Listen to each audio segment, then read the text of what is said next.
এই ক্ষেত্ৰত দেখা গৈছে যে অসমৰ বিভিন্ন প্ৰান্তৰ উচ্চাৰিতসকলে আমাক বিভিন্ন ধৰণৰ প্ৰশ্ন কৰে যে তেখেতসকলৰ নাম ভোটাৰ তালিকাত অন্তৰ্ভুক্ত হ'ব লাগে। তেনেহ'লে এই কথাটো অসমৰ বিভিন্ন জিলা নিৰ্বাচনী বিষয়াসকলে কিয় মানি থকা নাই? নমস্কাৰ, সকলো অৱগত যে অসমত special division of voter list চলি আছে আৰু এই সংক্ৰান্তত বিভিন্ন ব্যক্তিয়ে বিভিন্ন ধৰণৰ প্ৰশ্ন আমাক সময়ে সময়ে কৰি আহিছে আৰু আমি সেইসকলৰ সঠিক উত্তৰ দিয়াৰ চেষ্টা কৰি আছোঁ।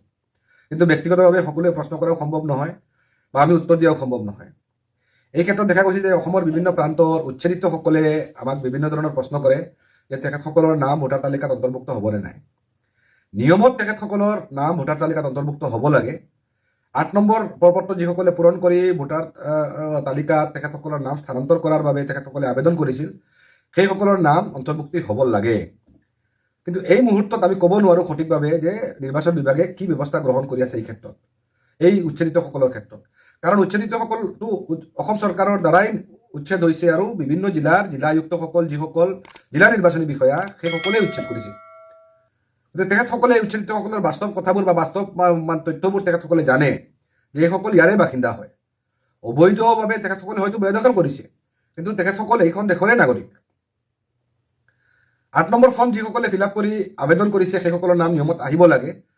কিন্তু চৰকাৰে বা নিৰ্বাচনী বিষয়াসকলে, চৰকাৰটো নহয় নিৰ্বাচনী বিষয়াসকলে এই ক্ষেত্ৰত কি ভূমিকা গ্ৰহণ কৰে বা কি সিদ্ধান্ত গ্ৰহণ কৰে সেইটো চূড়ান্ত ভোটাৰ তালিকা প্ৰকাশ পোৱাৰ পিছতহে আমি ক'ব পাৰিম। ইতিমধ্যে আমি জানো যে চৰকাৰৰ বা শাসকীয় পক্ষৰ এটা হেঁচা বুলি আছে বিভিন্ন নিৰ্বাচনী বিষয়াসকলৰ ওপৰত, মানে প্ৰেছাৰ কুকাৰত আছে আৰু চৰকাৰে অলপ পিছে পিছে চিটি মাৰি আছে আৰু তেখেতসকলে সেইমতে কাম কৰি গৈ আছে। গতিকে নিয়মততো ৮ নম্বৰ প্ৰপত্ৰ যিসকলে ফিল আপ কৰি আবেদন কৰিছে সকলোৰে প্ৰপত্ৰ গ্ৰহণ কৰিব লাগে আৰু তেখেতসকলৰ নাম স্থানান্তৰিত কৰাৰ সুবিধা কৰি দি তেখেতসকলৰ নাম চূড়ান্ত তালিকাত মানে থকাটো সুনিশ্চিত কৰিব লাগে।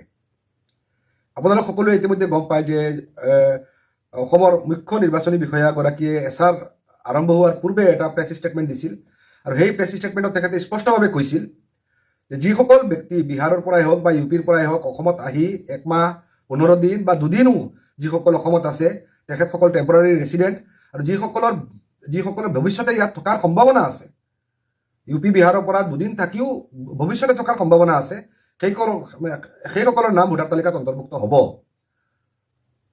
তেনে ক্ষেত্ৰত এই উচ্চাৰিতসকলৰ নাম অন্তৰ্ভুক্ত কিয় নহ'ব? যদি মুখ্য নিৰ্বাচনী বিষয়াৰ এই কথা সত্য সঁচা আৰু আইনসংগত, তেনেহ'লে এই কথাটো অসমৰ বিভিন্ন জিলা নিৰ্বাচনী বিষয়াসকলে কিয় মানি থকা নাই বা কিয় নামানে? এইটো এই মুহূৰ্তত এক ডাঙৰ প্ৰশ্ন। অসমৰ নিৰ্বাচনী বিষয়াই কি কৈছিল এই কথাটো আপোনালোকে শুনি লওক। অৰ্ডিনাৰী ৰেজিডেণ্ট অফ দ্য কনষ্টিটুৱেঞ্চি, মানে ইয়াত PRC বুলি কথা কোৱা নাই, অৰ্ডিনাৰী ৰেজিডেণ্ট মানে যদি ইউপিৰ এজন মানুহ ইয়াতে আহি কাম কৰি আছে 6 মাহ পৰা আছে, 6 মাহ নহয় 1 মাহ পৰা আছে, 2 দিন পৰাও আছে, কিন্তু তাৰ ইয়াতে থকা এটা ধাৰণা আছে আৰু তেওঁ ইয়াত থাকিব, তেওঁ নামটো অন্তৰ্ভুক্ত কৰিব পাৰে। গতিকে অসমৰ সকলো জিলা নিৰ্বাচনী বিষয়াসকলে এই কথাটো যদি তেখেতসকলে কথাটো যুক্তিসংগত কৈছিল তেনেহ'লে এই কথা মতে সকলো উচ্চাৰিত নাম ভোটাৰ তালিকাত অন্তৰ্ভুক্ত হ'ব লাগে যিসকলে 8 নম্বৰ প্ৰপত্ৰ পূৰণ কৰি আবেদন কৰিছিল। কোনো পৰ্যায়ত তেখেতসকলৰ নাম আপোনালোকে কৰ্তন কৰিব নোৱাৰিব। গতিকে পুনৰবাৰ সকলো নিৰ্বাচনী বিষয়াসকলক মনত পেলাই দিলোঁ কথাটো যে আপোনালোকে ভাৰতীয় নাগৰিকৰ মৌলিক অধিকাৰ ভোটাধিকাৰ তেখেতসকলৰ কৰ্তন কৰাৰ কোনো ধৰণৰ চেষ্টা নকৰিব আৰু যদি কৰে সেইটো অন্যায় কৰা হ'ব।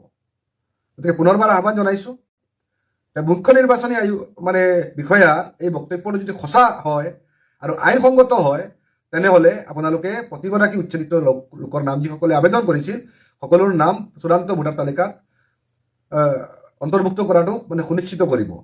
আৰু যদি অসমৰ মাননীয় মুখ্য নিৰ্বাচনী বিষয়াৰ এই বক্তব্যটো মিছা বা আইনৰ আধাৰত নাছিল তেনেহ'লে আপোনালোকে ষ্টেটমেণ্ট দি কওক যে অসমৰ মাননীয় মুখ্য নিৰ্বাচনী বিষয়াৰ এই ষ্টেটমেণ্টটো বেআইনী অসাংবিধানিক আছিল, আমি এইটো নামানো।